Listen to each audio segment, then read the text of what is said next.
One of the best ways to save energy around your house is to install your own insulation. It's a pretty easy job too, although it does require a lot of cutting.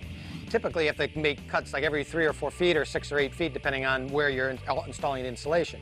So the best thing to do is to set up outside if you can, so you keep the dust out of the house. And to use, first you put a board down that you can cut against, and you have a straight edge that you can cut along. Now, even with insulation, this is only R13, but it's about 4 inches thick. If you use a standard utility knife, you can see the challenge. The blade's only about 1 inch long.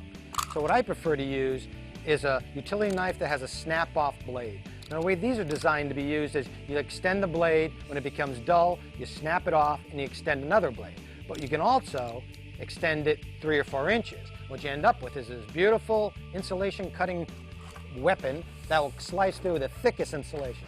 So just roll it out, get the length you need, and then what I like to do is kneel on the board to compress it. And then with the long blade, you can very easily slice right through it. There you go, through the insulation and paper. Now if I can just get someone to help install it.